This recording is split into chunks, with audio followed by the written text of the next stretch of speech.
Greetings in the name of the Most High Jah Rastafari. This is the girl Jen, Sister Jenny, Auntie Jenny. And if you want to get formal, it's Miss Jennifer Frederick. Another edition that we talk the thing. People, today is Friday, the week is over. Next we're going to start. Just now, as I said, time and tide waits on no one. But I just still wait on my babes because I know how it does go. A lot of things happening. We started one time today. It's going to be interesting.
Hi Margaret and all those who locked on. I'm just seeing Margaret name alone, so everybody who is there, thank you all for always coming to hang out with me.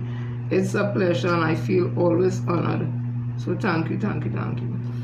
I solemnly pledge to dedicate my life to the service of my God and my country. I'll honor my parents, my teachers, my leaders, my elders, and all those in authority. I'll be clean and honest in all my thoughts, my words, and my deeds. And I'll strive in everything I do to work together with my fellow men of every creed and race for the greater happiness of all and the honor and glory of my country. And I do love my country.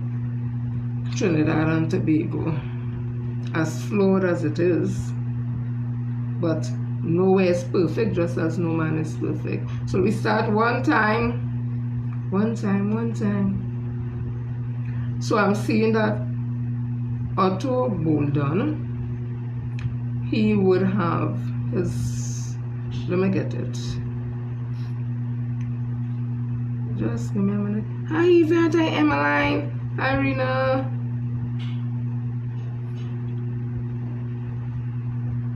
Oh, there's so much things. Right, I think I got it here. So I know what I will do as soon as I'm finished.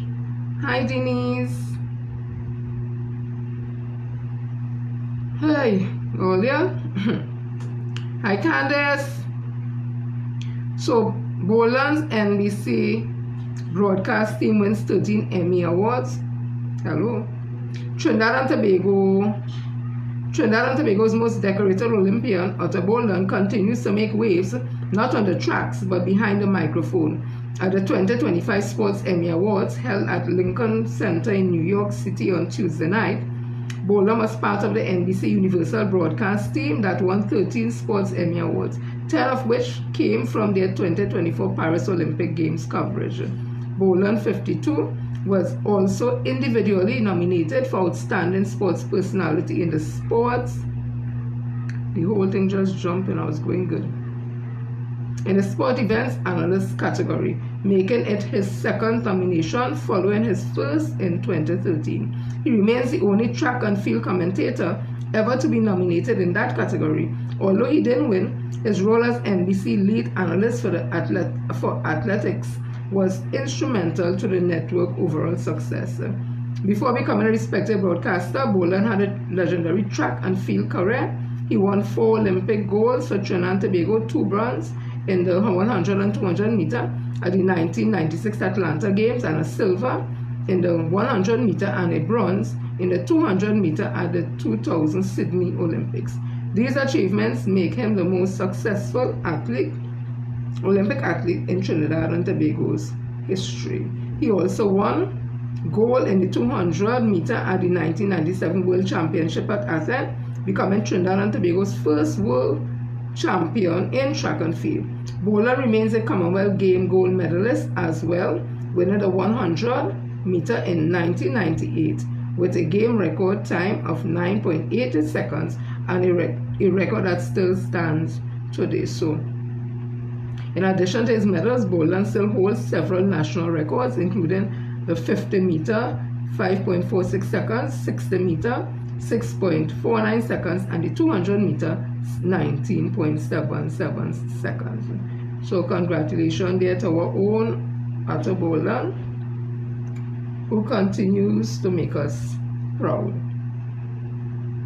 Let me continue. I'm also saying that, well, Chinese is the best cook. Be a business, what they say. We just cook. We could cook like that. We could throw it down. So Trinidad and Tobago chef competes for top spot in global food contest. This is Facebook, well, CNC3. May the 22nd. It says here, just in a few hours, everything could change for Chef Bernadette Burke. The local chef and owner of the fusion business, Kusome, is also a semi-finalist in the Favorite Chef Competition 2025. Should Burke go on to win, she will be the first Trinidadian national to take the title. I want to see our national colors on that Food Network kitchen and to let the world know that our bold flavors and Trinbagonian cuisine. About our bold flavors and Trinbagonian cuisine, Burke revealed. The Favorite Chef Competition is an annual culinary contest presented by celebrity chef Carla Hall. The winner of the 2025 Favorite Chef Competition will receive a prize package that includes a $25,000 cash honorarium, an exclusive cooking experience at Carla Hall, and a 2-page advertorial featured in Taste of Home magazine. The competition is based on popularity voting, and Burke is currently in second place on the Favorite Chef website. Burke expressed confidence that she will win and plans to travel to the US to bring a taste of TNT cultural fusion. Oh Lord, Olion, let us get on board with Chef Bernadine. This is her.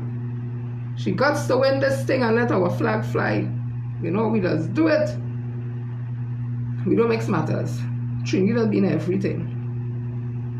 So congratulations there to her. Hope that she bring it home first. I'm also seeing our Miss World. That has kind of gone under the radar.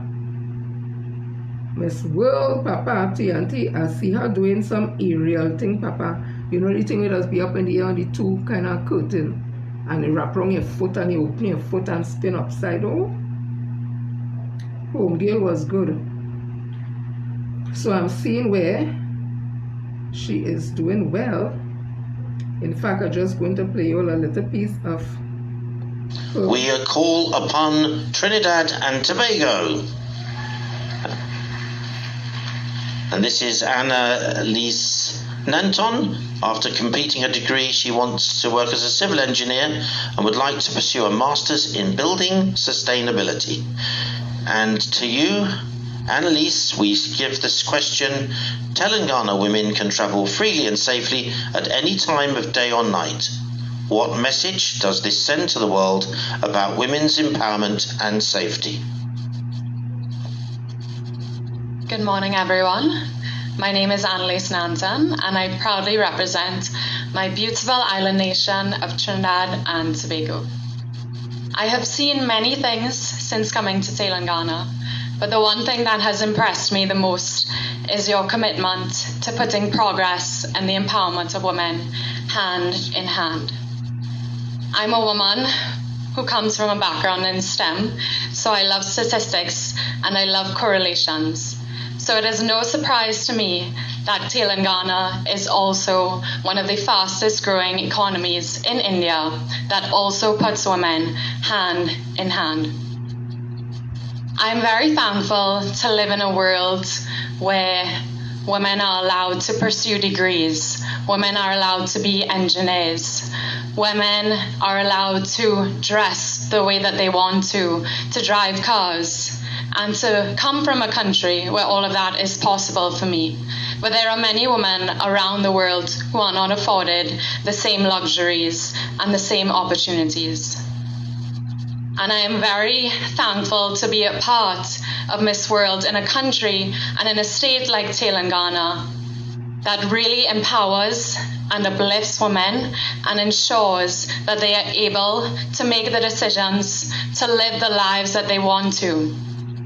And I would just like to close by saying, we cannot all succeed when half of us are left behind. And Telangana, thank you for not leaving women behind. Thank you very much. So that was our own Miss Trinidad and Tobago.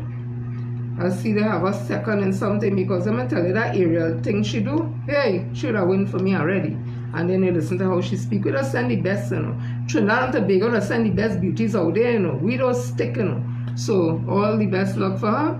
Our last Miss World, I think it was Miss World, would have done extremely well also. I think she came fourth, and then we had Miss Universe, and it's first time we'd have sent a queen that is not the normal body type you're accustomed to, because Miss Universe would have, I think they would have how it is now. You could be married, you could have kids, your body type don't have to be slim skinny girl kind of thing. They have opened it up more. So we were a part of that, and that was revolutionary also.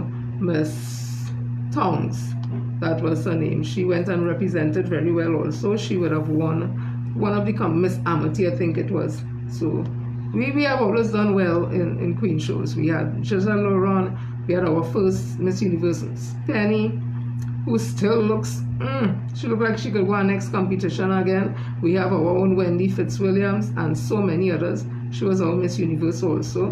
And our Miss World was Giselle Laurent. So we thank those beauties for putting us on the map. And there were beauties before them that one day I'll bring them. I will bring the names of them to show you all. Even back in the, I think in 60s or 70s, there we had girls. We had Althea LaRock. She went with her hair in cornrow and beads, and so I'll bring back that again one of these days. So good luck to our Miss World out there. I am also seeing, hi Joya, hi Robert, hi Sarah. All in our reach. Don't worry, let's have the thing going and start now. The thing going and start now. Hear you. That was like I say, hear you. So today was the opening, Jennifer. Before you get into the day's topic, what is the status of Pastor Gogo and Sean Felix? Well, they are no longer 91.1. Pastor Gogo has a podcast. I'm not sure what days, but it's like from 8 o'clock. And we had one last night, so you can check it out. I think it may have to go on his page. That is what I can tell you. Yeah. Okay. Jen, right. Hi, Valerie Chin. So today was the opening of Parliament. And we would have had all the pomp and ceremonies and all the interviews and all the speechifying inside the Parliament. I will get to that just now. So I'm just showing you some views. So this was Laventille East Morvan MP Christian Burchell. He gave his thoughts as he entered the Red House. So let's hear what he had to say. Good day, MP Burchell. I just give him a little minute of your time. It's a good day. First time in Parliament, fresh face to Parliament. Yes. How are you feeling today? Very excited, bit emotional. It's all new, so just trying to soak it all in. You will find yourselves outnumbered almost 2-1 in the lower house. How are you going to ensure that you all aren't overpowered in the lower house? Well, we're up to the task. It's something that we are living in right now, and we're up to the task. So numbers don't particularly matter. Any nerves, anything like that? Well, anything that matters, I guess it will have some sort of butterflies in your stomach, but it comes with the territory. We're excited, we're here, we're confident. You have a mixture of youth and experience. You have some very experienced MPs there as well. Yes. In Mr. Imbert, in your opposition leader. Yes. What sort of advice they have given you so far in terms of preparing you for this parliamentary session? Well, experience is something that I'm happy to have at my side with respect to the experience that they would have, right? So obviously I'll be leaning on all the experience that they have and those that were before them. So we just, like I said, I'm just here and I'm excited to get it done. And finally, a message to your constituents who looking towards you for representation. You all gave me the mandate, And I can guarantee you I will do my best to provide the best possible service to the people of Laventille East Mover, to my people. And who's Chief Whip? I guess we'll have to wait and see. But before we... So that was MP Burchell, Christian Burchell, and he sounded good. Yeah, very, yeah. Also, virtually impaired independent Senator Alicia Pauline Lalite Etienne, she took her vows also. This was nice also.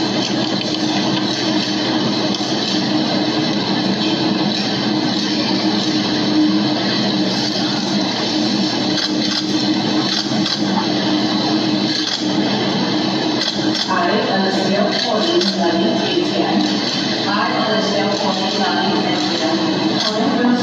member of Parliament, having been appointed as a member of Parliament, do swear by Almighty God, do swear by Almighty God, that I will bear true faith and allegiance, that I will bear true faith and allegiance to Trinidad and Tobago, will uphold the Constitution and the law, will uphold the Constitution and the law, and will conscientiously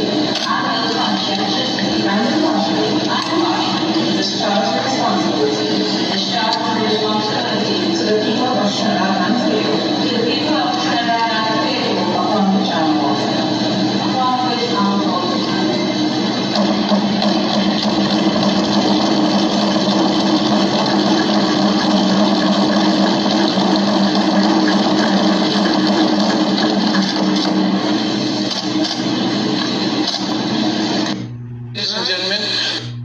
That was beautiful. Really nice. Inclusion is very important. So that's our visually impaired senator, independent senator. I think they are chosen by the president, if I'm not mistaken, in consultation with the prime minister and opposition leader. We have another independent senator. A lot of people know her as Dr. Marlene Atz. She sometimes used to be on the barbershop with John Gill and John Benmore. She lectures at UWI. I think she's an economist. So this is her here also speaking.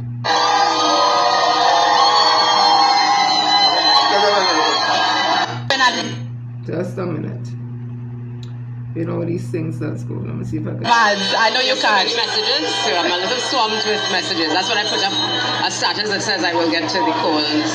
Tell us. I mean, you've been an economist for quite some time. You've been, well, that's your career, and you've been commenting on issues of national importance. What led to your decision to accept this offer to become an independent senator? Well, first of all, I want to thank Her Excellency for considering me and for affording me the opportunity. And I think this is really the ultimate space to be able to represent the people of Trinidad and Tobago. So it was an easy decision for me when Her Excellency's office contacted me. It was an easy decision. It's a continuation of what I do: represent the people, speak for the people of Trinidad and Tobago, and try to ensure that we contribute to national development. Now you've been speaking about some of the policy decisions that the Prime Minister would have had and her government would have had, and a lot of concerns have been raised about where they will get the money from. Is that something that you hope to, include in your contributions? Absolutely. I think the conversations have only just started. We're expecting the mid-year review to be read at some point in time, and then we're going to get the budget for fiscal 2026. So some of the things I've been uttering before will in fact make their way into my contributions, because the challenges still remain. We still have revenue shortfalls. We still have expenditures that, according to the Prime Minister, our deficit for 2025 could well be one of the largest we've ever seen in the country. So some of my conversations will still remain, and I think now I have the opportunity to elevate those conversations in a different space. Now, as an independent senator to be, of course, there are some legislative changes that members of the public and perhaps even yourself may want to see take place in this new parliament. Could you share any with us? I don't want to let the cat out of the bag just yet, but you'll hear more about it as time goes on. Thank you so much, Dr. Atz. Thank you. Thanks again. So that's Dr. Atz, the independent senator. So there's the visually impaired Ms. Etienne, and we have also Dr. Marlene Atz. So let me see who again I find. Just give me a minute. Let me see who again I find. Let me see what I could find again. Hey, okay, so we had Christian Mitchell just now.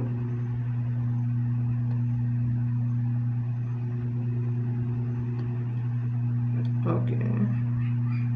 Give me a minute. Okay, just oh, I think this one was cute. This was Barbados MP Mia Mottley with former Prime Minister Stuart Young. Morning, everybody. I just came out. Come now, man. I don't see your face, boy. Ugh. What this thing is, boy? Let me see if I could get it. Let me see if I could get it against the NC3. So let me go right directly to the source. But give me a minute. Hi, Val. I called you just now, man. Oh, look at my minute. Just now, I just see something there.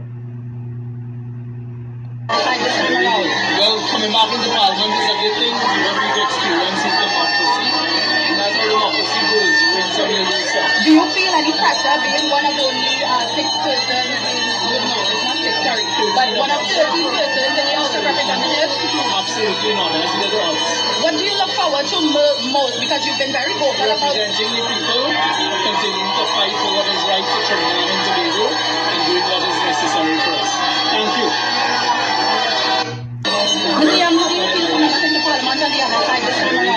So that was my member of Parliament, Valerie's member of Parliament, the Honorable Stuart Richard Young. Also there was another one I wanted to show you when he was just a minute, CNC3, not TV6. That's give me a minute.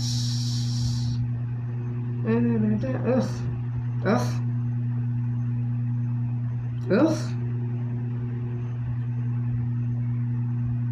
Just now, I guess it just slow down. Give me a minute, Ollie. Give me a minute.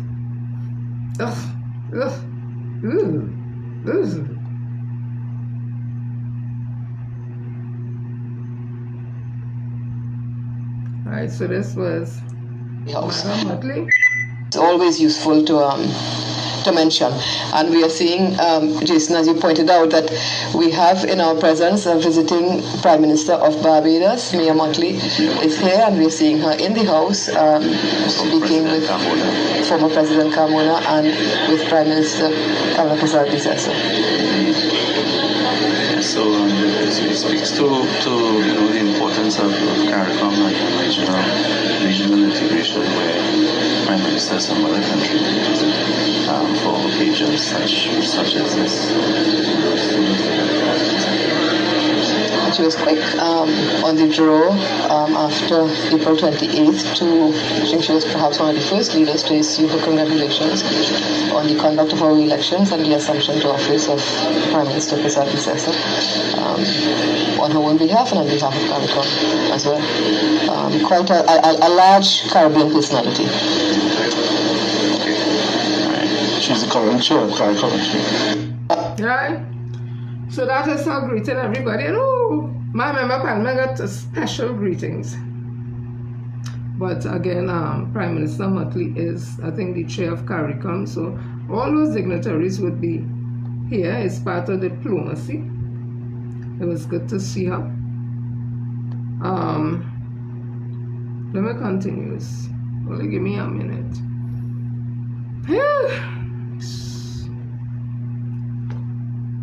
I want to say this. Dominic was there. Darling, if you see where they put him to sit, it tells you something. But Dominic is a trooper, and Dominic would get the job done that he has been tasked by his constituents to do. I want to say this.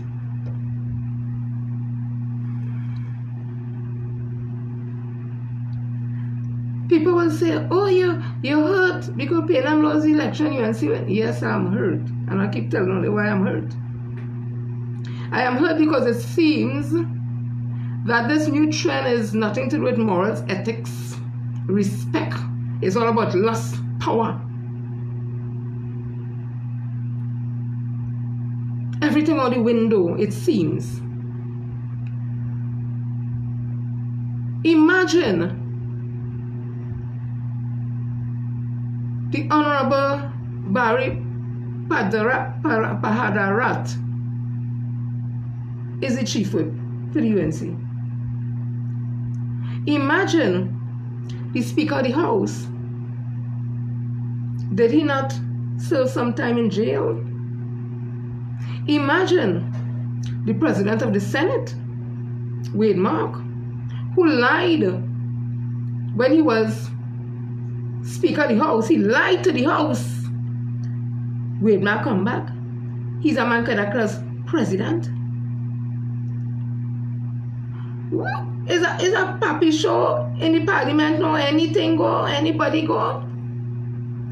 That the Honorable Prime Minister show you she no business, she could bring who she want, how she want, when she want. That way it reach to Chief Whip Barry Pahadarat, who not akin to calling people BITCH. The one who was walking all around and going Whitehall and getting on and went diplomatic center and showing this and showing that. And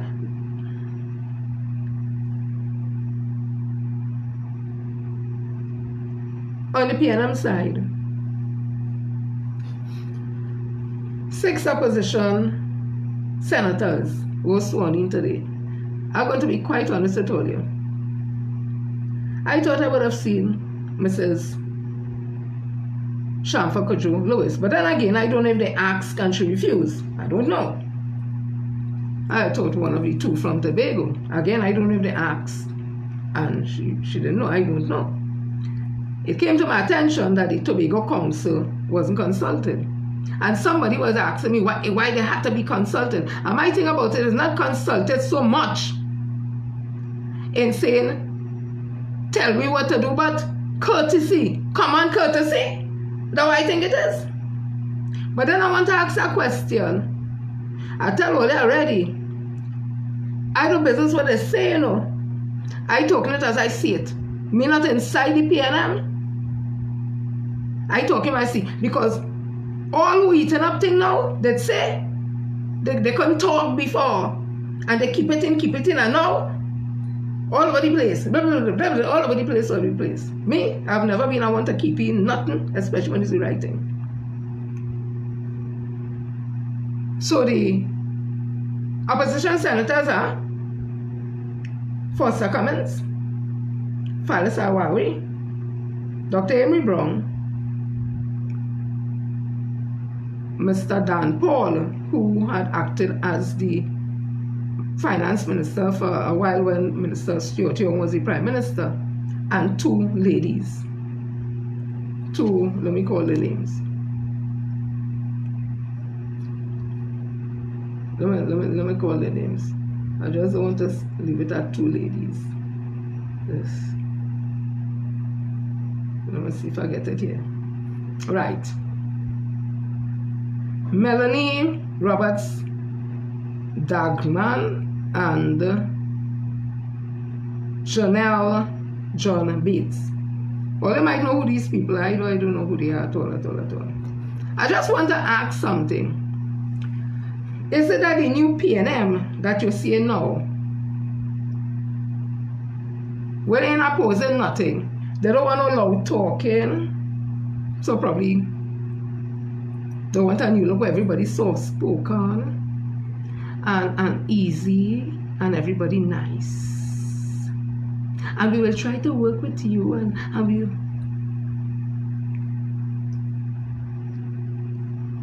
Or is it going to be a team that will not, because the word opposition, oppose, is self-explanatory. So you don't have to explain to nobody that your role is not to oppose. We don't expect you to be opposing for opposing's sake, but it's opposition. And if the government is opposition is government in waiting. If the government is doing something against the interests of Trinidad and Tobago, if they're doing it every day, we expect you to talk about it every single day. Because that's what they're going there to do. Don't tell me nothing about your job is not there to oppose. We don't expect you Madam Opposition Leader to just oppose for opposing sake. But a soft touch kind of way, all they're looking like all they're going to have. Or they're going to have a hard time with Barry Paradat as Chief Whip. And with Wade Mack as President of the Senate. Because them might let the UNC say what they want, how they want, why they want. And all they sit down there and ball. We're not opposing nothing. And we want to work with them. Sit down there with that. Sit down there with that attitude and that foolishness. So again, I say, like, standards have dropped in a house, upper house, lower house, anything goes. And then all of us want to know why the young people have no respect. Me not in parliament or nothing, no, so don't study me. It's all inside there. And if the kind of people inside there is what they could choose to represent this country, that is why young people have to behave the way they're behaving, because there are no role models they could talk about really. Again, I say, the Speaker of the House, wasn't he in jail for something? Barry Paradat, his behaviors, and drag routing, they want him back. To talk nothing, they whatever, because of the behaviors. We have Anna Roberts, who had the Douglas thing, is pom-pom and who pen small. We had Philip Alexander, who cussing nothing. All of them right up inside there. What it is, wait is we really showing to this country, boy? Eh? As somebody say, it watered down. They're watering down everything. And I want to know. Anyway. Ole golam golam. Golam golam. Golam golam. So, Kamala Prasad Bissessa is saying, on a side note, this is government working for you. Take bamboo now. Take yellow bamboo now. That's the code. So I'm seeing here Dr. Roshan Parasram, the CMO, was sent on leave till September with immediate effect. Right? And no email was sent to staff announcing his leave and who will be acting in his stead. And there's talk that Dr. Miriam Abdul Richard may also be sent on leave. You remember those were the doctors who featured prominently during COVID-19 under the former government. So I just asking, is it payback? I don't know. Because they had real issues with him.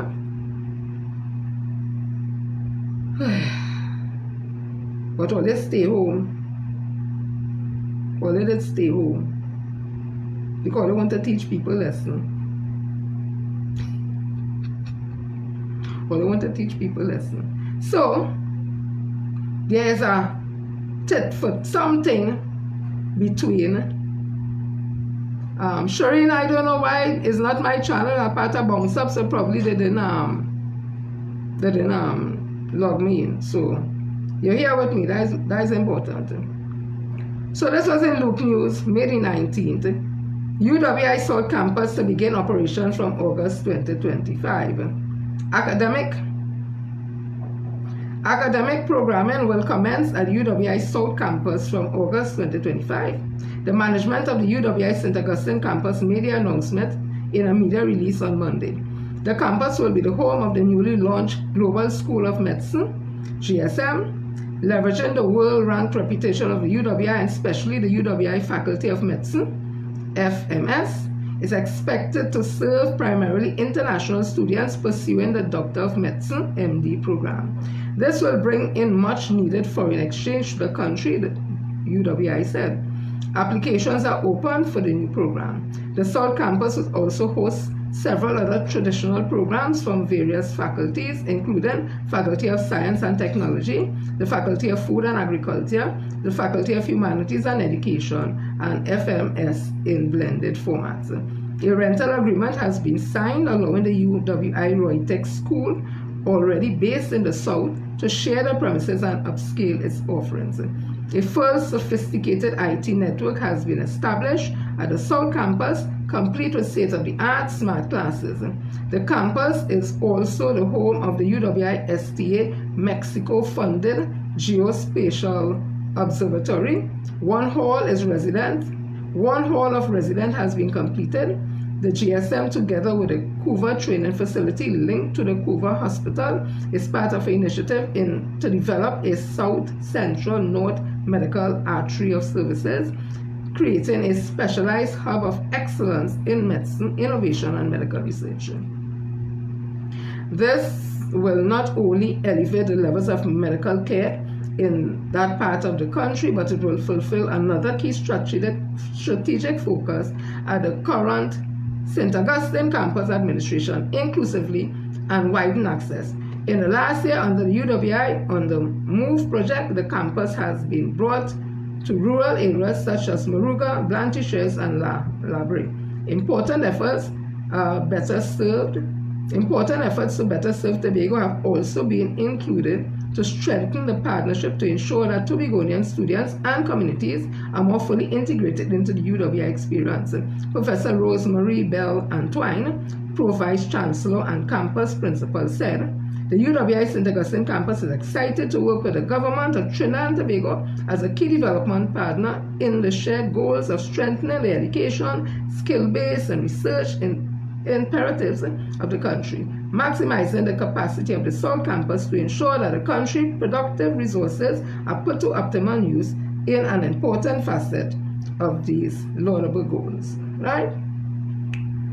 So, the principal come out and talk, and then we see the whole shenanigans with Dr. Roland Mulilal going down there and saying the place in a state of decay, he's so angry. He show pictures, and then you show pictures of the areas that are in use and all that, and it's just another area they have to fix and all that. Hey, only think it would have stopped there. The Prime Minister Trinidad and Tobago jump out. Because them bad, you know. They bad in charge, the last. She said, don't test me. Don't test me, you know. Don't test me. You know, she talking to Miss the principal, but she said, this was in the Guardian 18 hours ago, don't test me. PM threatens to take back David campus from UWI.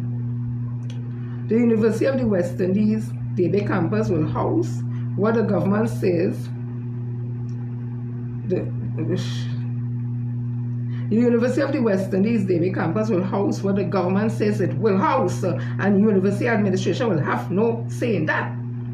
That was a stern shot from Prime Minister Kamla Persad-Bissessar to the UWI administration.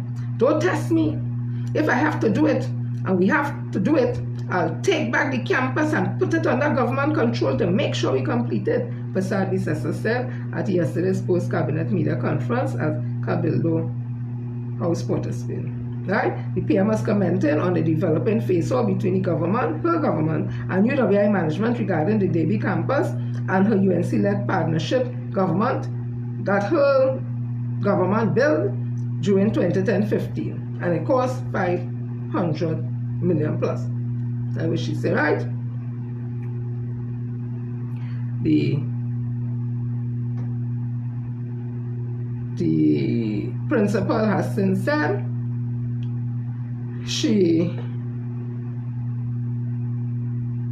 this is what she said. UWI principal denies campus in ruins and ready for talks with the government. So she's willing to talk with the government, right? But I don't know if somebody didn't give Mrs. Persad the memo, because the government of Trinidad and Tobago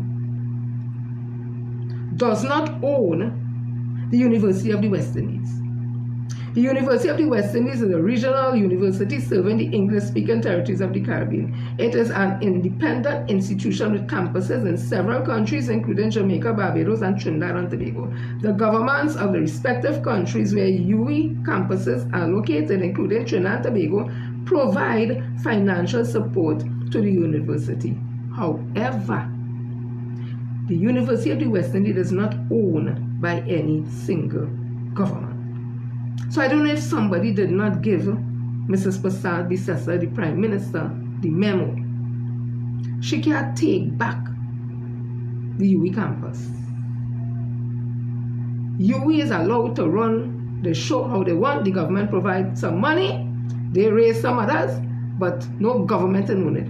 If it was the University at Trinidad and Tobago, that is a different thing. You hear what it name? University Trinidad and Tobago, UTT. When you say the University of the West Indies, they didn't tell you, proper Prime Minister, you don't own that. You can't take it back, man. So, I was reading something from UE.eud. It says here, St. Augustine, Trinidad and Tobago, October the 12th, 2024. On October the 12th, 2024, the University of the West Indies, St. Augustine campus will celebrate Founders Day, marking 64 years since the transfer of the Imperial College of Tropical Agriculture to the University College of the West Indies. This historic occasion in 1960 signaled the birth of the St. Augustine campus and laid a foundation for its transformation into a leading institution of higher education research in the Caribbean and researching. The story of UE St. Augustine campus began long before 1960, tracing its roots back to a sugar estate established in the 1800s. In 1921, the estate was handed over to the West Indian Agricultural College, which opened its door a year later in October 16th as the Imperial College of Tropical Agriculture. As a dedicated center for agricultural education and research, the college played a pivotal role in advancing scientific farming methods in Trinidad and Tobago and beyond. The site again changed hands when Patrick Buchanan Hepburn, Lord Hales, Governor General of the West Indies Federation, formally handed the ICTA, that is the ICTA, should I tell you what I mean? That is the Imperial College of Tropical Agriculture.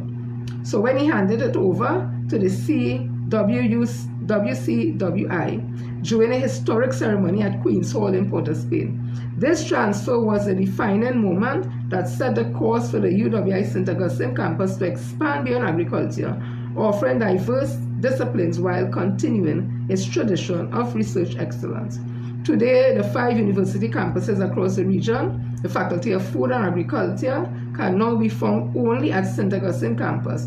From its agricultural roots to its modern-day prominence in research, teaching, and outreach, the FFA maintains an unending agricultural legacy by focusing on real-world problems like food security and reducing the region's food import bill.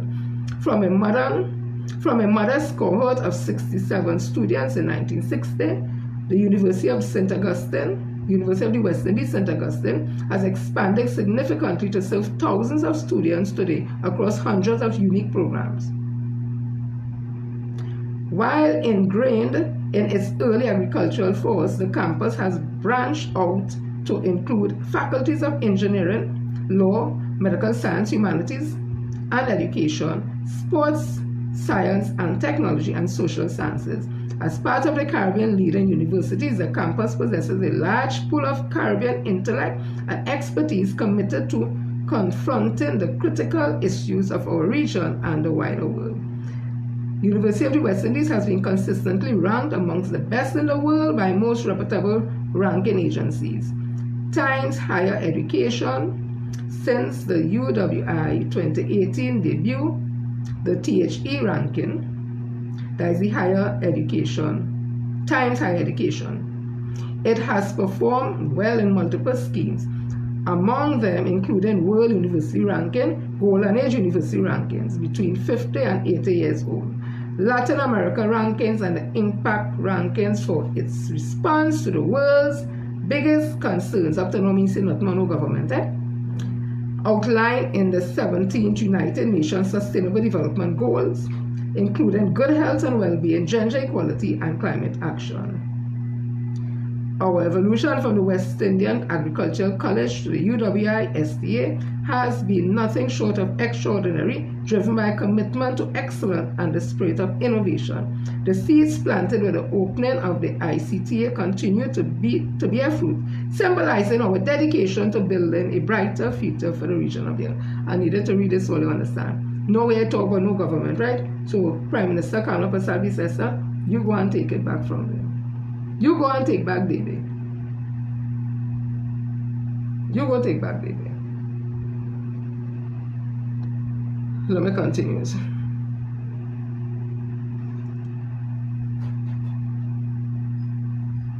I'm seeing Kamala Prasad Bissessa is saying all of a sudden everything too expensive.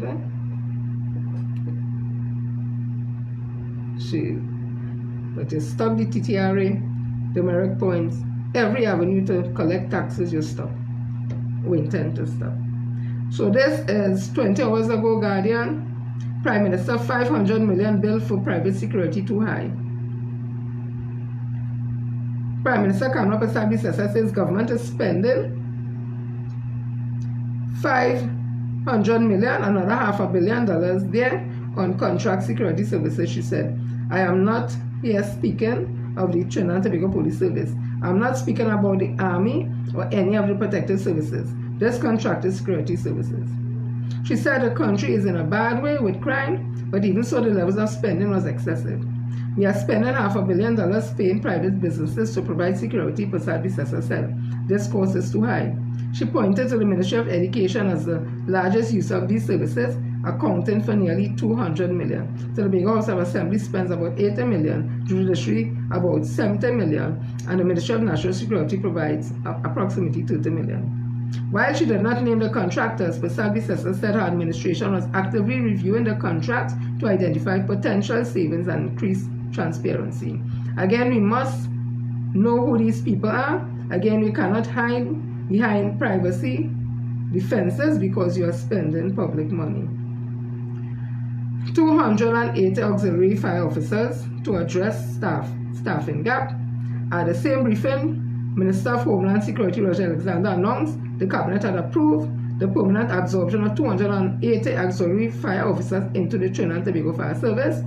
He said the decision follows years of understaffing as confirmed in discussion with the Chief Personnel Officer.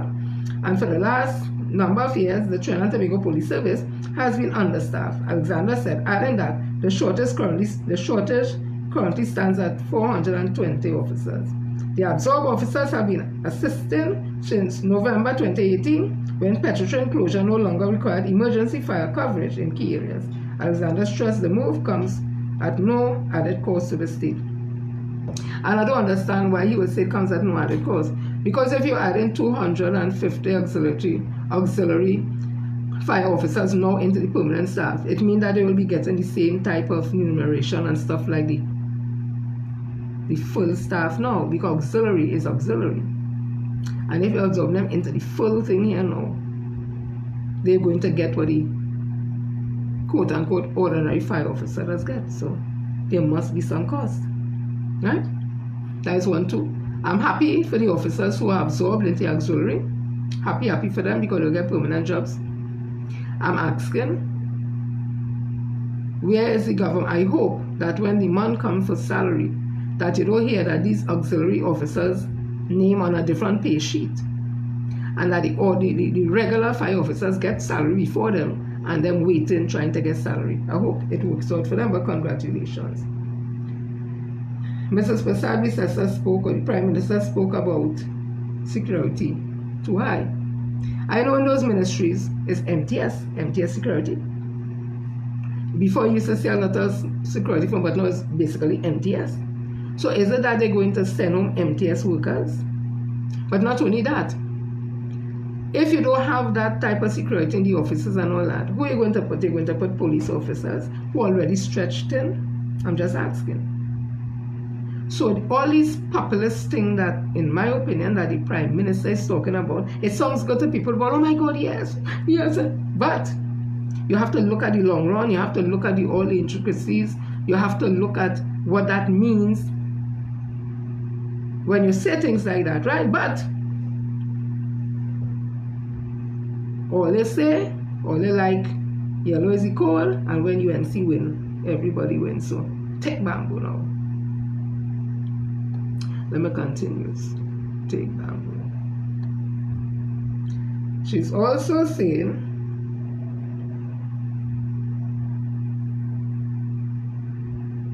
she's also saying that the Prime Minister is also saying that, give me a minute, just now, give me a minute, don't test me, Papa, come now, Miss Prasad B. Cesar, please. Right. She is saying that she's taken back. This again was in CNC 3 News. Government to recall 625 bus route passes. This is May 22nd, 2025. Prime Minister Kamla Persaud-Bissessar has announced that all bus route passes currently in circulation, totaling more than 625, will be officially recalled by July 1st, 2025. The decision, she said, follows concerns that a significant number of these passes were issued without proper documentation or verification. Speaking at a post-cabinet press briefing on Thursday, the Prime Minister emphasized the need for stricter oversight and accountability in the public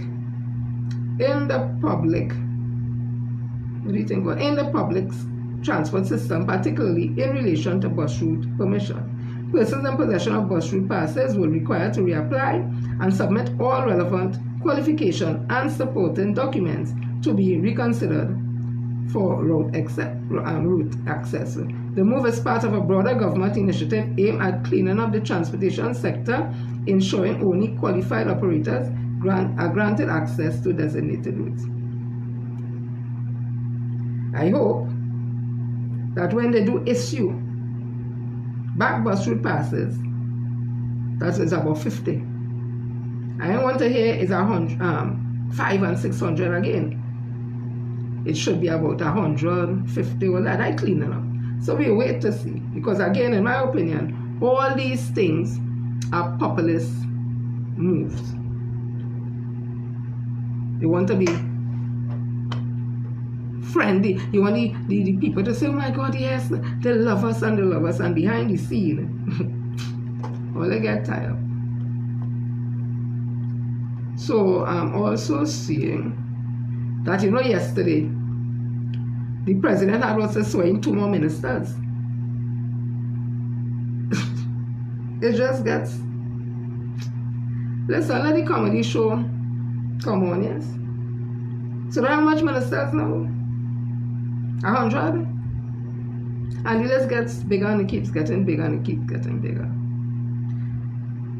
There's also accusation by Kamla Persaud-Bissessar about rentals of property that the PNM was doing, and I'm not sure she mentioned Faris Alwari's name and his rentals and whatever, family rentals, all that, and it's so high and whatever. So Alison West, who was the public admin secretary under the PNM, she would have responded, and then I will play you something from that girl. I can't remember her name right now. So again, CNC3.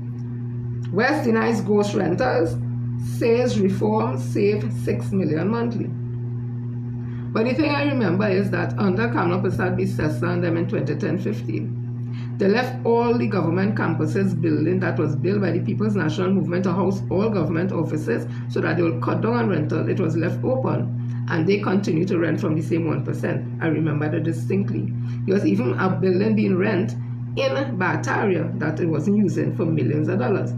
Even that one down that they are saying is Faris Alwari family owned down Tradwick roadside. Rent was paying on that for 5 years or something, so nobody wasn't using it. And rental was being paid. That is under Kamla Persaud-Bissessar. So now, you're here next door. So former Public Administration Minister Alison West has flatly denied claims that she presided over ghost rentals, calling the accusation the most egregious of several misrepresentation and innuendos made by Prime Minister Kamla Persaud-Bissessar. I once again call for our public discourse to be grounded in facts rather than misrepresentation and innuendos, she said in a statement. She said discrepancies between the rental costs recorded by the Ministry of Finance and those under Property Management Information System Management by her ministry had a simple explanation. The Ministry of Public Administration, through the Property and Rental Real Estate Service Division, handled commercial rentals for central government only. Many government entities outside the central government handle their own rentals, the details of which are not known to MPA or included in the MPA's records. West said, citing statutory authorities like the Water and Sewerage Authority and the Regional Health Authorities, when these bodies request funding from the government, their rental costs appear in the Ministry of Finance figures, not in the Ministry of Public Admin. West also took aim at Passat Bissessa's claim that the state was paying an average of $23 per square foot in rent in Port of Spain. That is certainly not true of the properties falling under the remit of PRESD, she said. One of the first things I did on assuming office was to ensure that we identify the most expensive rentals and set about treating with those. She also said that PRESD was specifically mandated by Cabinet to bring Port of Spain rental rates down to $10 per square foot, a goal largely achieved. By the time she left office, monthly rentals had dropped from $23 million to $17 million, with further savings in progress.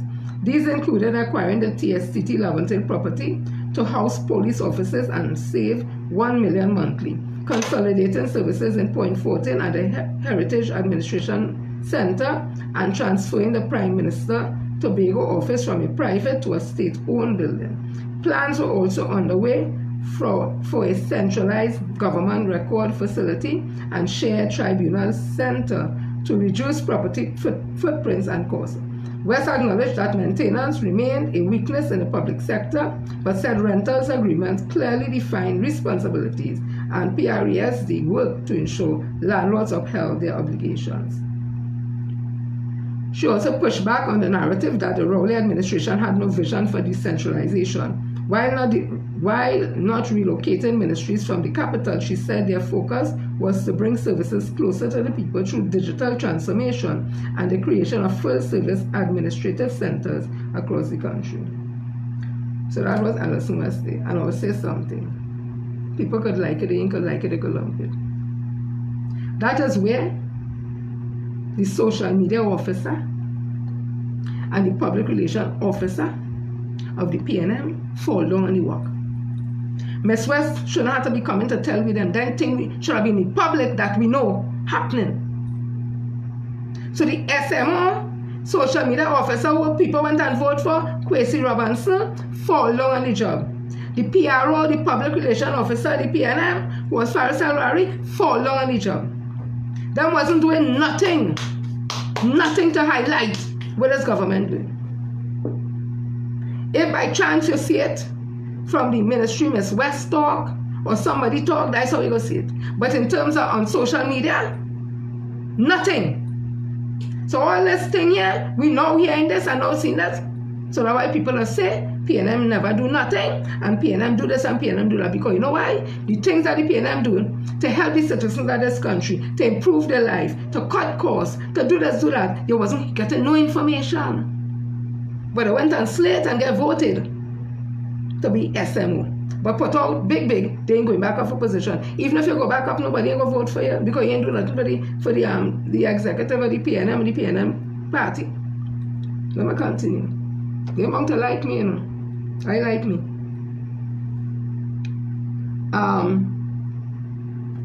Listen to this lady as she speaks. She turned yesterday our post-cabinet press conference into a UNC pavement report, raising issues as though we don't know this, as though we didn't file Freedom of Information applications, as though these questions were not answered in Parliament, as though we've already not nicknamed Stuart and Faris the recusal twins. These are issues that we should be past. But we should be discussing, are you going to make the same mistakes you made in the first time you were Prime Minister? Because in 2009, Farris's family was getting rent. And then in 2010, you didn't stop it. And in 2011, you didn't stop it. And by 2014, questions were being brought to Parliament. You did not stop the rent. So he was expecting Keith Rowley and Farris to stop the rent in their 2 terms. We voted them out. Madam Prime Minister, what we wanted to hear from you yesterday is Cabinet has made a decision to, as of midnight tonight, stop all rentals. That is what we wanted to hear from you.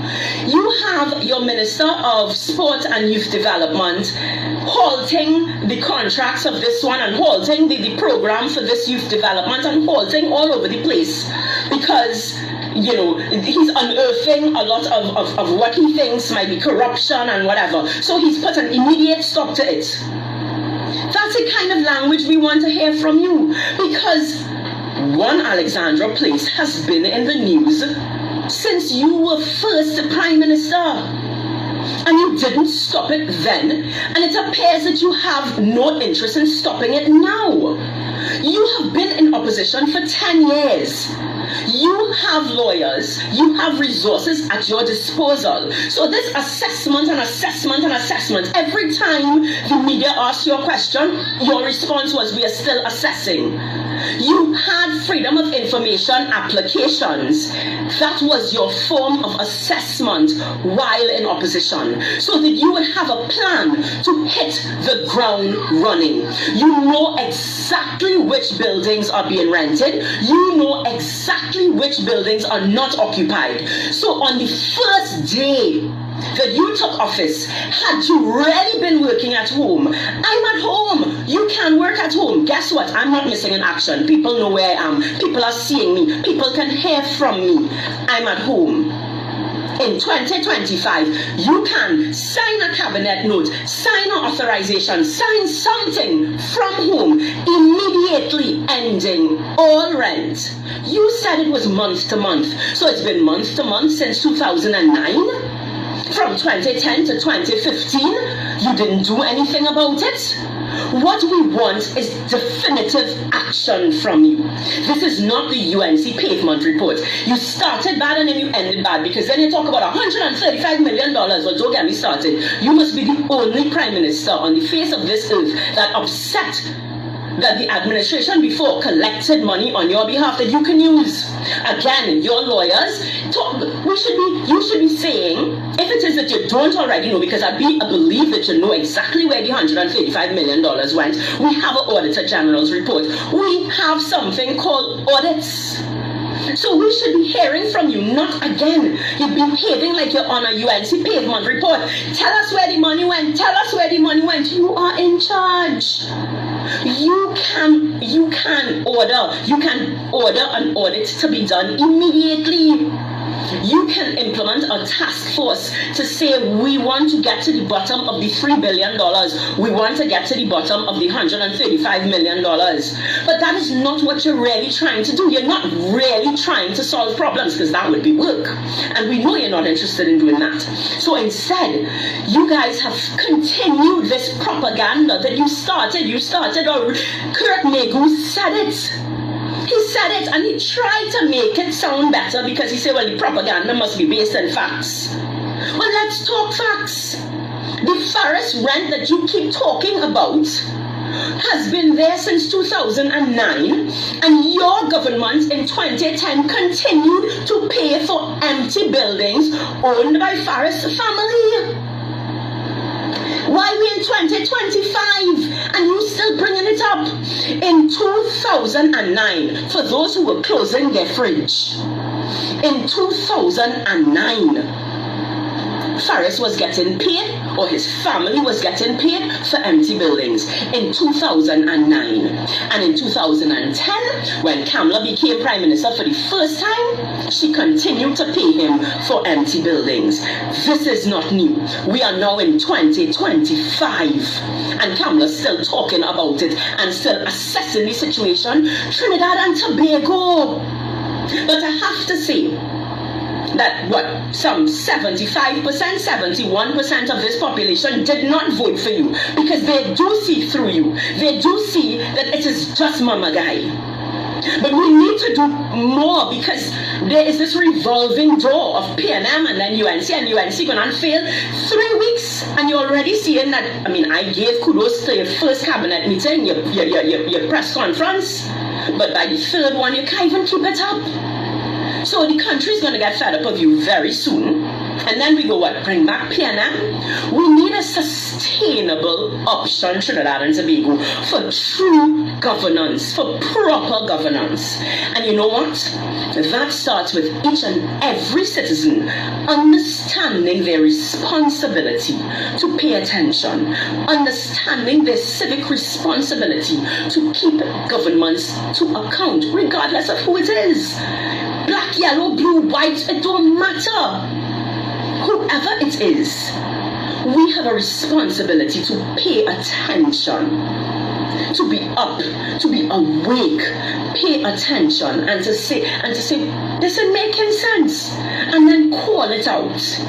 Don't just throw your hands up in the air. That's not how it works. Call it out. 2009, Faris family was getting rent for buildings that were not occupied. 2010, you, Kamala Persad-Bissessar, continued to pay it. So don't come and talk to me in 2025 as though this is a revelation. Never forget Trinidad and Tobago. Never forget. Right, so that was, I think, Marsha Walker, whatever it is. This word recusal is strong, as if recusing itself from a situation is something illegal. It is something ethical. But then again, we see that there's no ethics, like there's no ethics and moral and nothing again in Parliament. So doing that, like, is a sin. Recusal is if there's an interest in something that's going to be discussed, you remove yourself from it so you don't prejudice the outcome of anything. That is something noble to do. But apparently to them, that is something... I don't know what she expects of Kamala Persad-Bissessar. So instead of saying, I have been advised, she's now saying, what the word she said? She's something else she's saying now. So she's no longer saying, I'm advised. Oh God, I'm sorry, I didn't write it down when the woman they were talking, you know. So some other thing she says she's saying now. She have to, oh God, wait, is why? Anyways, so let me continue. It's popcorn. It's popcorn time. It's popcorn and drinks time. Let's continue. So I see somebody here say, oh, remember the rice stories that the Minister of Agriculture fell to? My goodness, we got rice from India. I didn't get to read the story, I just want to read a little piece. So this was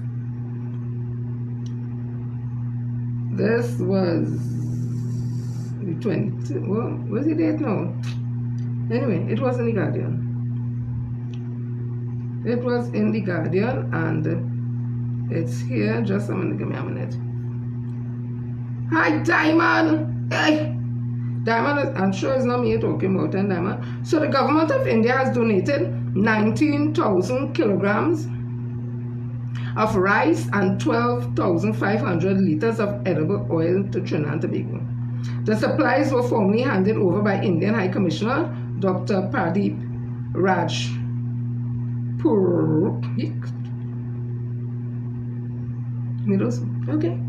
during a ceremony at the Ministry of Agriculture head office in Shogunas Wednesday.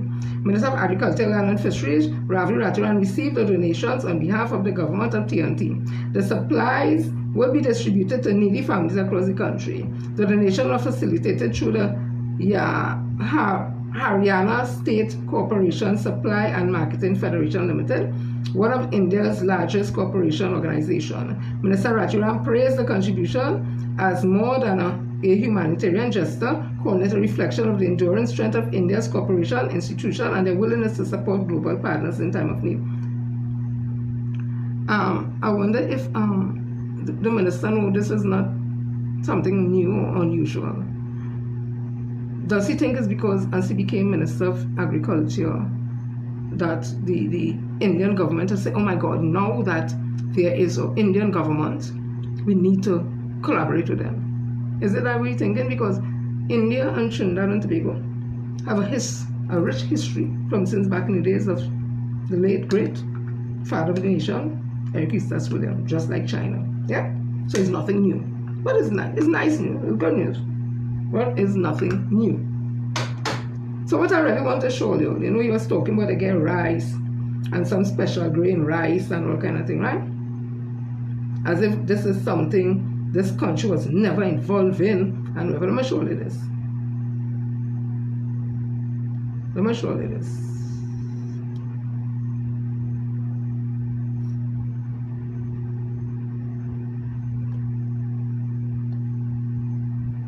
Currently rice production field, and we are on the road to producing rice to feed this nation. We are here with the Akalu's and the other rice farmers. This crop of rice is environmentally friendly. We use neem product to control all the insects, and we use less fertilizers. We did not think that was possible, that we had to use a lot of harsher technologies to control the pest. The crop was managed using new technology. That's a miracle for the people who listen to this. Right. This particular project this morning being undertaken by the farmers within the Caroni area. This is part of an overall program of revitalizing what the hell? The local rice industry. Just witness the harvesting of the rice in this area. If you look across there, you see a field flooded with rice, ready to harvest. We must thank the minister, for being here and, setting the pace, with the listening to the farmer and their needs. All they didn't know about this? Me didn't even know about this. All they didn't know about this? All they see field with rice? All they didn't know about this? Put up on the thing somebody, if all they didn't know about this, that rice planted on Caroni, so much rice, and all kind of technology used. Tell me if all they didn't know. That's why people is always have to say pay them and do nothing. Where was the social media officer to have that all over? And the PRO to be talking about that all over. So people would see what PNM doing. In the social media age, we didn't know nothing what PNM doing. PNM doing all the hard work, doing everything. Nobody know what's going on. Tell people what PNM don't get nobody nothing and don't do nothing for nobody. You know why? Because I wasn't telling we. That was a big secret. Now we out of office. All them run back to get into office. I see somebody write with regards to Wade Mark.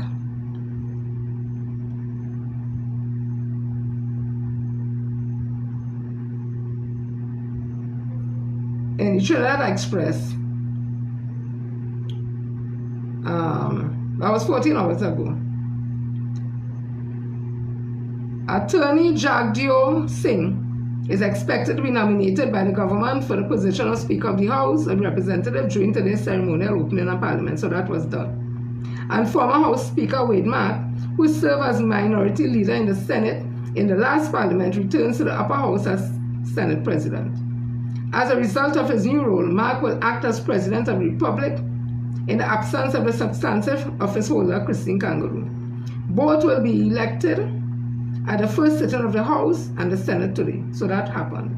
The election was the first item of business after reading of the proclamation declaring the Parliament open. The proclamation is scheduled to be read exactly at 1:30 p.m. I don't know if it had read promptly at that, but that happened. When both houses of Parliament conversed, making the official start of the 13th Parliamentary Republic of Trinidad and Tobago. Up to late last night, Kanopisabi Sessa declined to reveal who will be appointed as Speaker of the House and Senate President. So we know who they are right now. Telling reporters at the post-cabinet news conference, and the nation will find out today. So we did. Singh, new kid on the block. Though he has no parliamentary experience, Singh legal's background is expected to serve him well in interpreting and applying the rules of Parliament. Singh, who has served, and that is Jagdeo Singh, who is Speaker of the House, served as head of the chambers and lead counsel at Fortress Chambers in 2006, was called to the bar in 1989. In the past, he served on the Law Reform Commission of period 2011-17 and appeared as counsel in the Clico Commission of Inquiry, the Commission of Inquiry in the 1990 coup attempt, and the Commission of Inquiry into the construction of La Alturas Towers.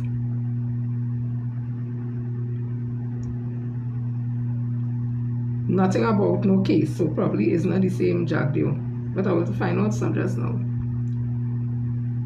Right. Oh yes, they put it. In 2002, he was convicted on 2 counts of corruption, but the corruption was squashed in 2005 by Privy Council, which took just 15 minutes to reach this decision. In contrast, Mark 71 has a parliamentary career spanning decades.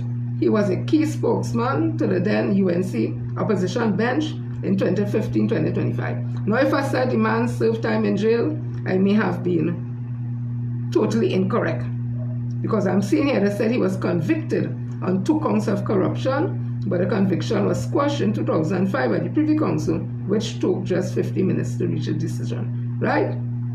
So get it right when only go in and talk. By contrast, right? So Penny makes her pick. Meanwhile, opposition leader Penny P. Beckers faced a first major decision with the selection of 6 senators.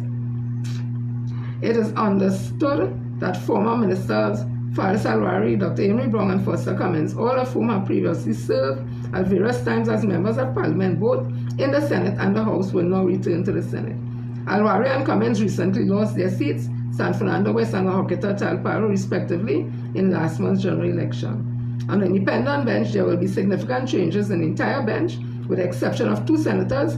Senior counsel Anthony Vieira and Diruk Timol will be replaced.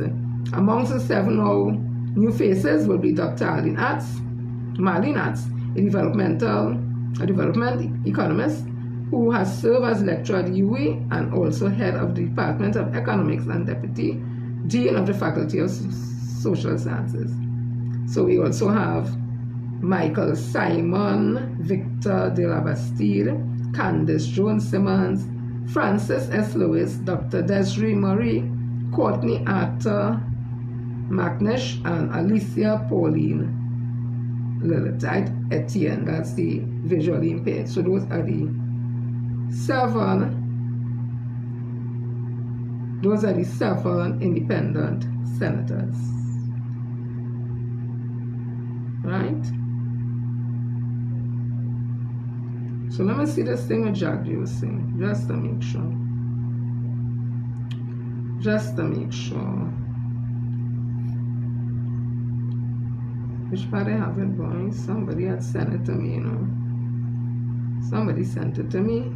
Let me see if I find it somewhere else here. Yeah. Right. What did I say here? Your clock is ahead. What clock? Look, not with this one, huh? Only give me a minute. Let me see if I find it here. I don't know if all saw it. You saw anybody going along there to chair on the piano?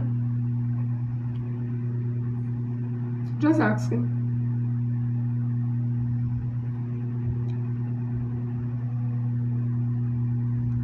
So this was the jailing of a lawyer, Trinidad and Tobago News Forum.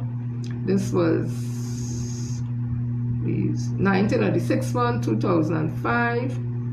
It does not happen often. Once an appeal is compelling enough, the judges of the Judicial Chamber of the Privy Council do not waste time. So said, so done with Jagdeo Singh. With Jagdeo Singh's appeal on Thursday, the 5-member board retired for just 50 minutes, return and allow Singh's appeal. Conviction and sentence squash, no retrial. It was the first thing in December 1995, a cold time in London, when Dole Chady's constitutional motion on prejudicial pretrial publicity was thrown out on the second day of the 3-day hearing. The law laws retired quickly. The law laws retired quickly returned and dismissed Shady's appeal. They did not reserve nor did they have a written judgment at the time. Several lawyers have been to jail over the last 10 years, but none so high profile as Singh. He was an active member of the UNC St. Joseph constituency residing in Maracas, St. Joseph. He was a member of the Plebdeco Board of Directors. He was in chambers with Sinat Jairam, SC, and others. He had a thriving legal career and was a successful attorney at the time of his arrest. While in prison, Singh's daughter Priya was born. 2 weeks ago, his sister died of cancer in New York. On October 1st, 1999, Rudolph Horseman John, a client of Singh, was charged for possession of marijuana for the purpose of trafficking.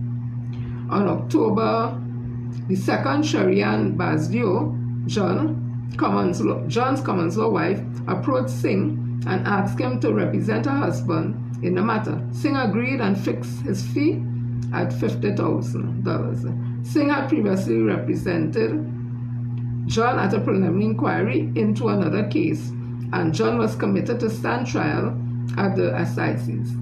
For that matter, Singh quoted a fee of $150,000 and Bazio paid him $10,000 and $2,500.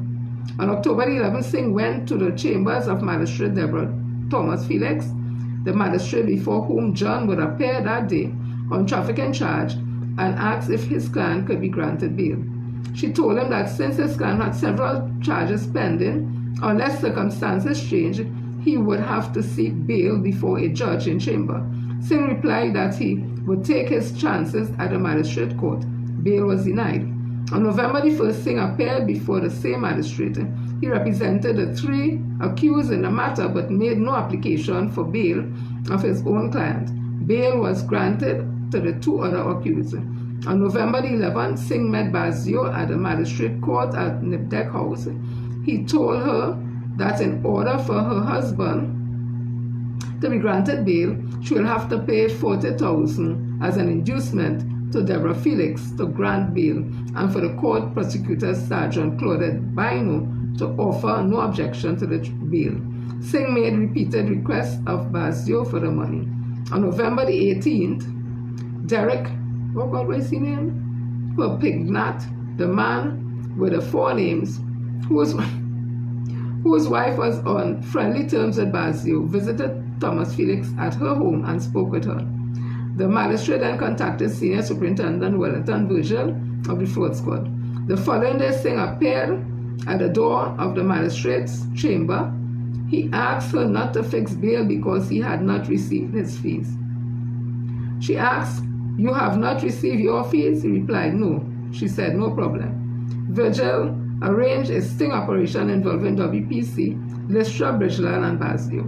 On November 30th, Bazio and Bridgelal visited Singh's office. Bridgelal posed as Debbie, the wife of a friend of John, and the person who was trying to raise the $40,000. She told Singh she wanted to be sure the money was to be used to take John bail, and she appreciated that Singh was trying to get bail for John. She asked Singh how long after she paid the $40,000 that John will get bail. He said all the arrangements for bail were made and he needed to have the money at least 1 day before the matter came up for hearing. Singh also told Debbie that if John did not get bail, he would return the money to her. On December 1st, look now. Hey, Olio get the gist of the story, right? So, apparently he didn't make jail. I ain't going through that. That is our... But, his conviction and whatever was squashed by the Privy Council. So I guess all is well in Trinidad and Tobago again. I am seeing here that Dr. Munilal is to lead a delegation to Washington. Well, they're really taking chain up talk, you know. Where it is that Munilal, Dr. Munilal, I don't mean to be mean or anything. I'm just saying. Give me a minute here. 1 minute here.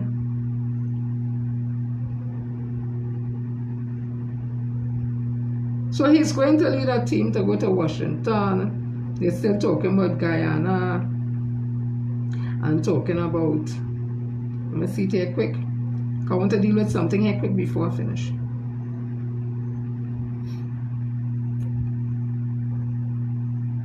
Muniral to lead energy delegation to Washington, D.C. Energy Minister Dr. Muniral has announced that he will lead a small, high-level delegation to Washington, D.C. from November the 20th to the 30th for a series of strategic meetings aimed at deepening Trinidad and Tobago's energy ties with the United States. During today's post-cabinet media briefing, Dr. Muniral noted that the talks will include engagement with senior officials from U.S. Department of Energy, Department of State, and others. According to Minister Muniral, the discussion will focus on strengthening bilateral cooperation, exploring investment opportunities, and advancing Trinidad and Tobago's role as a key energy player in the hemisphere. The Trinidad and Tobago delegation is also scheduled to hold talks with representatives from Shell, one of the country's major energy partners. It is expected that talks will cover ongoing joint ventures and the potential for expanded upstream and downstream collaboration.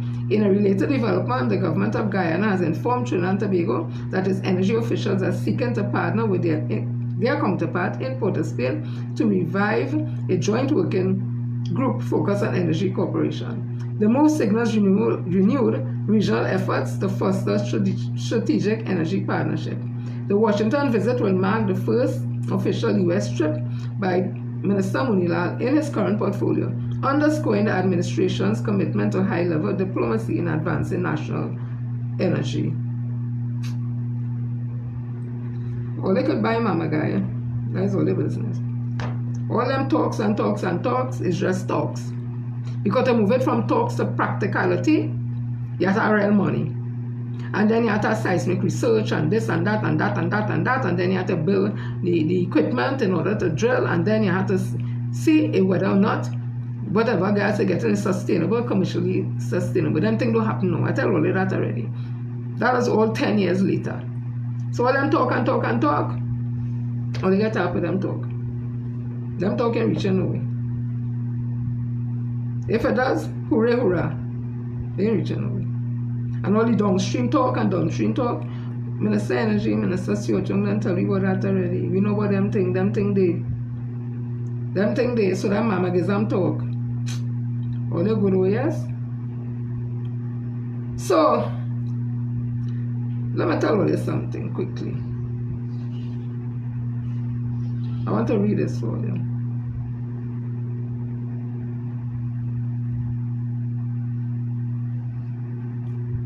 The consequences of lying. It's a kid's story, really, it says. Have you lied any time in your life? Who must not have had experience of lying? When your mom asked you, where did you get that late? Why did you get late? Oh God, just now. What is this? Why did you get late returning from school? You may reply, I was doing my homework, instead of actually saying I was chatting with my friends. This happens so many times. Do you feel that there are many times when you end up lying, even if you do not want to? Have you ever been caught lying? Why does someone lie? 1. A hidden fear of what people might say to him or her. 2. Out of his greed to gain something for his own selfish motives. Gradually, lying becomes a habit. The Dasharis say that it is actually the intent to lie than telling a lie that a person has, which binds karma. When a person lies today, he will get the fruit of those karmas in the next birth. Therefore, you should never keep the intent to lie. Some of the consequences of lying are: 1. You will lose the trust of people, and when you lose the trust of others, You will lose your value as a person. Nobody will believe you. If someone lies to you and you find out, you will be hurt. So you should understand that in the same token, if you tell a lie, it hurts others. 3. You may have to say more lies to cover up one lie. 4. When you lie, you feel a sense of uneasiness and dread of being caught. 5. When a person lies for his selfish motives, the result is rebirth in the animal kingdom. Lying has been the cause of being born dumb. All this is a punishment. Now, this was written by somebody of Indian descent. If you lie while merit karmas are unfolding, then you may not be caught, but you will receive punishment for it in your next birth. In the subsequent birth, even if you speak the truth, you will be blamed for lying, hence causing you a lot of suffering. If you happen to lie and you realize that you have lied, then you must resolve it. From now onwards, I will not tell a lie. To tell a lie is a great sin. It is wrong. It causes suffering and bondage. You are of the opinion that you should not be lying. Since you no longer have the opinion that it is acceptable to lie, your responsibility ends. So change your opinion about lying.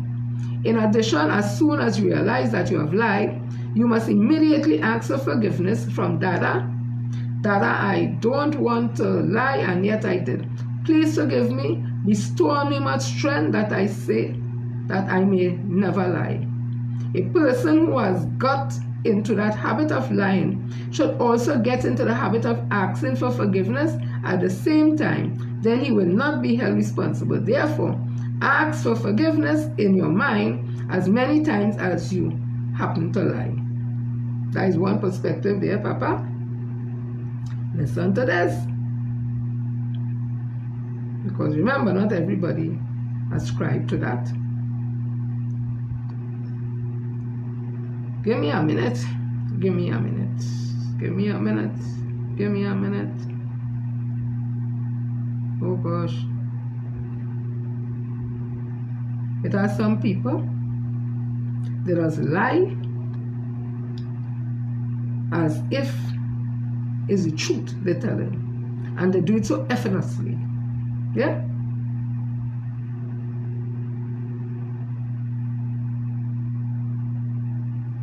Give me a minute. Give me a minute.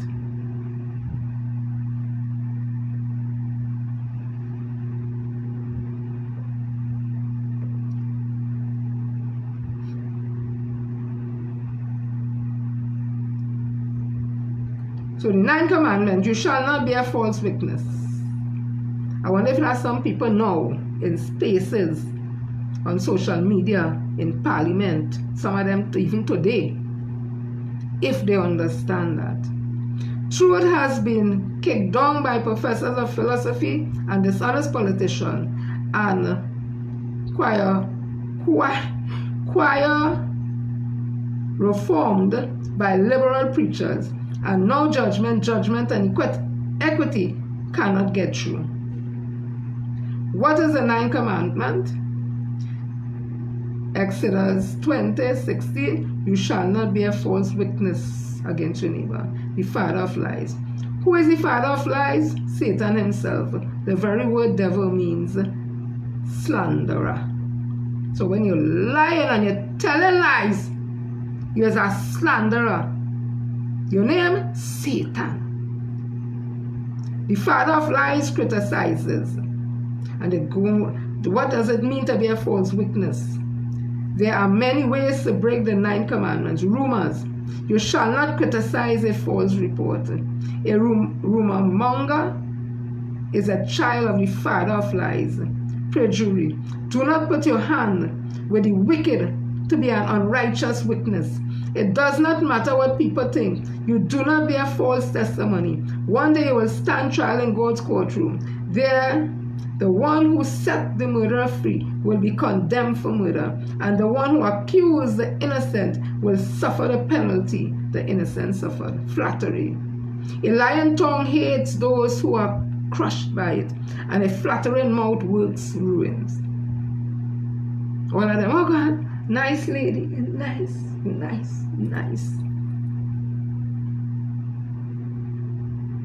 Flattery is a way of using people. The words of his mouth were smoother than butter, but war was in his heart. Psalms 55:2. Flattery and hypocrisy are two sides of the same coin, and God's words forbid it. Insinuations, Corinthians 2:12-20, warns, whispering. You can bear false witness by insinuation, not just by the tone of your voice, but by the arching of the eyebrows. Slander. Of course, sheer slander is one of the family members of the father of lies. Do not speak evil of one another, brethren. James 4:11. James did not care whether the matter is true or not. When you listen to backbiting and slander, you are as guilty as the person who gives it. Not speaking up. Not speaking up. The negative always implies the positive. When the Bible says you shall not bear false witness, it implies that you will bear the true witness. So if you are quiet when you ought to speak, you have sinned. If a person sins in hearing the utterance of an oath and is witness, whether he has seen or known the matter, if he does not tell, he bears guilt. Leviticus 5:11. If you simply say, it is none of my business, and keep silent when a criminal deed is done, or when a good man is criticized, you break the 9th commandment. Is lying or sin? Proverbs 6:16-19. These 6 things the Lord hates. Yes. 7 are abomination to him: a proud look, a lying tongue, hands that shed innocent blood, a heart that devises wicked plan, feet that are swift in running to evil, a false witness who speak lies, and one who sows discord amongst brethren. I will leave it there. You know, it has some people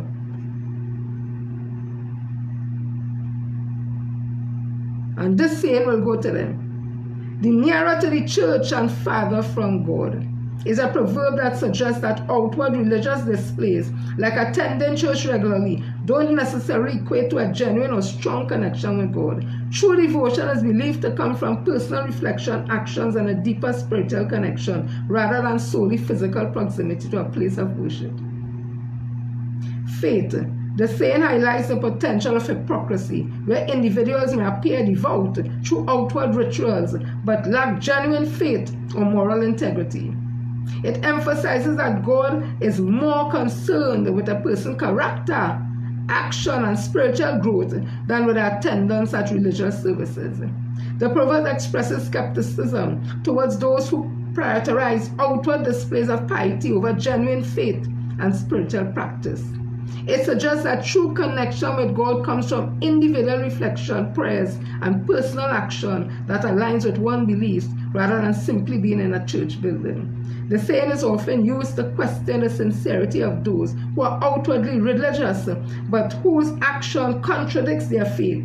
It's a reminder that true faith involves more than just attending church services. I want to tell people, it have a Sata saying, you can run, you can't hide. Man does plan, Jah does not plan. Longest rope have an end. Evil could never triumph good. All those sayings. And I want to say, to all who sitting down silent, all in the PNM who sitting down silent because of their ambition and because they lust for power,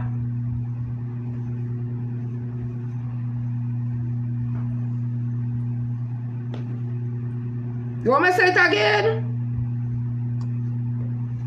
Me not going to church. Me not go to church. So me far from the church. But I close to my God. True living God. Because it's truth and honesty. Or they don't talk the truth. Or they sit down there and don't talk the truth. And but we be quiet. And because she's nice. A nice lady. And the nice. Don't talk the truth. And see where this thing will play out. sit down there in General Council and don't talk the truth. Don't talk. Sit down there and no things ain't going right. Internal election coming just now. Internal election coming just now. All they had the membership list. All they see the membership list. Party groups, all party groups know what's going on. Writing one long thing to say, this is the process, and the process not being carried about. All they sit down there, go and tell them I say. All they want thing to be right, then be truthful, be honest. Don't be truthful and honest. All they can be truthful and honest. Sit down there. And behind all the back, and people back, and behind all the hand, all the whisper. That is sinning. Because if you don't know the truth, talk the truth. All they do, fool all themselves. It's only a couple of weeks now, the PNM would have suffered that massive defeat. Not as bad and debilitating as 33. And everybody have a thing, oh God, the PNM done, the PNM is not done. Excuse me. You think PNM never back and all in it, but we never had social media for people to jump out like Ms. Batiste Primus and Lee Hunt to put thing on social media. To me, in my opinion, them started. They use social media, they started. So everybody seeing everybody on the social media talking out. But do you think it's the first time PNM has gone through something like this? Imagine how it was at 33-3. But nobody, they know they keep it inside and they deal with the matters inside. That vibrant General Council, they build back this party groups, they build back and build back. Not running sneaky. And going to party group and meeting them sneaky. And not even informing the member of parliament. That is being dishonest. Don't talk the things. I'm saying it again. You can't want to do the right things. And all you're not moving in truth and honesty. Going in party group meeting in the constituency and the member of parliament and even know it having nothing. That is honest. That is dishonesty. That is hiding in the shadow. What are you doing that for? Turning up to engagement. Hey! And when the member of parliament come, you've gone before. That is dishonesty. That ammunition. Then you want to tell me, or they come to do better. We're not going to oppose everything. And this is a different, And all they're starting off so?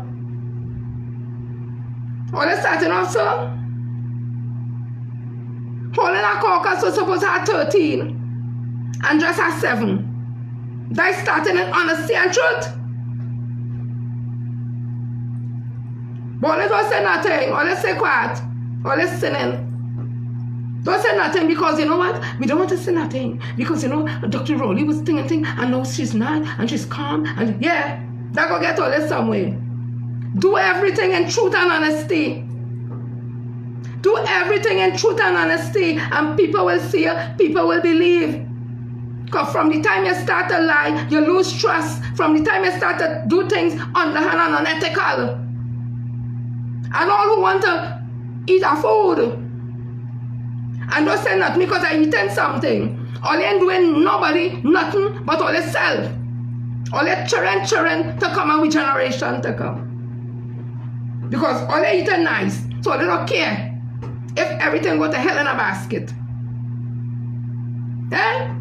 That truth and honesty, this is 2025, the year of the Jubilee. All lies will be revealed. Me didn't say so. Me didn't say so. So they continue on that path. People will make all you out. People will make all you out, and all who all you feel, all they are supporting all you, they go turn on all you because they know why? Are the lies and the deception. Come to people in truth and honesty. Where's all the dilly-dally and zizzy-dally and the back? What are they doing that for? What are they doing that for? People want to wear crown on their head. And the neck can't take the weight. Rastafari. The one with a crown on the head, and the neck can't take the weight. That's all who lusting for power. The ambition outweigh the capability. Rastafari. Don't we talk the thing? Well, what truth? Deal with people truthful. Deal with people truthful, and people will respect all you. Don't feel the skin and the grin and the grin and grin because of respect. It's because of what they could get. Let people follow you even if they don't get something. They do it because they have a conviction and they know you're on the right path. Don't let people have to adore you and like you because they could get something. That is not true and genuine appreciation. That's because the day you can't give them, they will eat you. Or they continue and do things in dishonesty because all their power and ambition outweigh morals, ethics, and what is right. Tell them I say so. Or they continue. And the people will make all they out. People will make all that for what all they're doing. Do the right things. All this wheeling and dealing and all behind the scene and deal and wheel and wheel. For what? For what? Eh?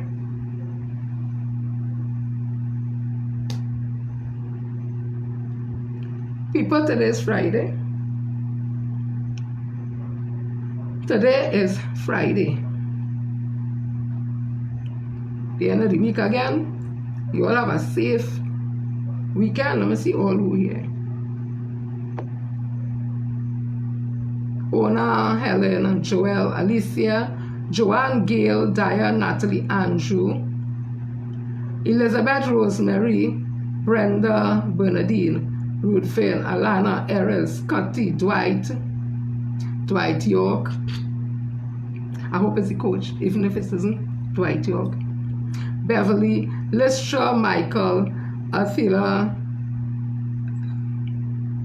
Brian, Rhonda, Dandy, Beverly, Tessa, Elsa, Gay, Arlene, Florence, Annette, Augusto, Denise, Sadie, Joy, Anne-Marie, Angela, Black Pearl, hey, Evelyn, Yvonne, Ricardo, Hollister, Winston, Jonathan, Diane, Margaret, Judy, Louise, Ezra, Herbert, Ignatia, Brian, Patricia, Elsa, Carlin, Philomene, Judy, Balti, Sandra, Jennifer, Netta, Mary Dehay, Scolia Fraser, Campbell Taylor, Margaret, Jenny, Janet, Donna, Cecile, Angela, Bernadine, Hazel, Raymond, Clyde, Katia, Joycelyn, Helen Ross, Pleasantville, Hadara, Murray, Gaylan, Francis, Charles Christmas, family from Pune, Emmeline, Sarah, Ingrid, Arlene, Mona, Tintin, Nicole. Somebody said, oh, let's Caroline and Ting and we have to come back together and where you go take? Truth and honesty, that we go take. All they start to be blasted, truthful and honest in what they're doing. Stop owning it for all they could get. Because the people who all they supporting, telling themselves it's genuine support they're getting, when it's just because all they could get something. That can't build nothing. And again I'm saying, all who frightened about the PNM, nothing happened to the PNM. The PNM is an institution. The PNM strong, foundation strong like that. You might have to change some windows, some doors and things. Ever so often you have to do some upgrading. Ever so often. But all they go frightened. All the PNM haters, all they go frightened.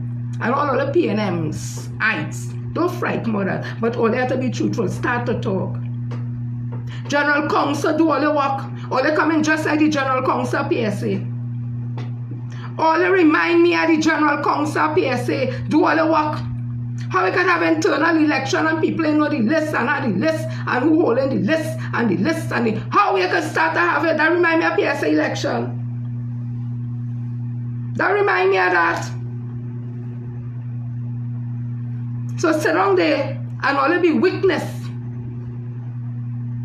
to the wrong things because we want to say nothing because the party go mash. What party go mash up? It go make it stronger standing on truth and honesty than what it is happening there now. I saying it again. Truth and honesty. Stop the wheeling and the dealing and behind the scene and all that.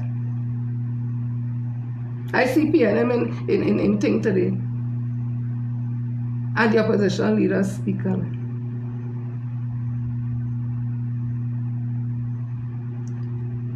I don't dislike the opposition leader. People can say what they want. I don't dislike her. But we have political war.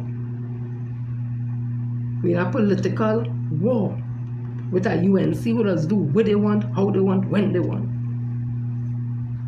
So go inside the wall here, 13, and say we're not opposing. For opposing's sake, and speak to them nice old Barry Parrott, shout all you down, embarrass all you. Arnold Robertson and Philip Alexander in the Senate, embarrass all you. And we're not going to oppose. We're going to be nice, we're going to talk and go with that. And say that is the new PNM. Because Dr. Oli was too aggressive. Go with that chopped talk. And don't understand there's a difference between aggressive and assertive. But when you say insecure about yourself and you bounce up somebody assertive, or they just say they're aggressive. Mix up the thing. When only meet somebody who can make a decision, not afraid to make a decision. Or they call them a dictator. Because all they can't make decision. So they find all the negative to describe Dr. Rowley, who can make a decision. Who are assertive, and when he walk, he talk well. If all they wanted to take Ting and they say nothing, the same thing I say, they say nothing. Who fault is that? If all they wanted to be insecure and take this, and that's all the business, who fault is that? And I say the same thing again. It just flip side now. We don't want that kind of thing again. How Dr. Rowley was saying, and we want somebody who knows people and maybe women and things. Or they go ahead with that foolishness and see how far they will reach. Go ahead with the underneath and the underneath and see how far they will reach. Respect. Show respect. You'll get respect back. Be honest and truthful and you'll get positive things. It has some people, if I go there, I was telling all the time, see a man, a vagrant, begging in town. A woman said, see the big house he built. Like he can't even live in the house. Because you know what? The kind of thing he do must be to get to build that house. He can't live in it comfortable. And plenty out there. The kind of things all they're doing. All they ain't comfortable in all their spirit and all their self. So they can never be seen all the way. Always have a problem. And a problem at how much money and house and woman and car, always back and along confusion because all they get it the wrong way, so the spirit can't settle. All they continue. And if all they comfortable with this PNM that it have here, I'm glad for all you. All they go watch on in horror to see how the UNC go eat them up and chew them out.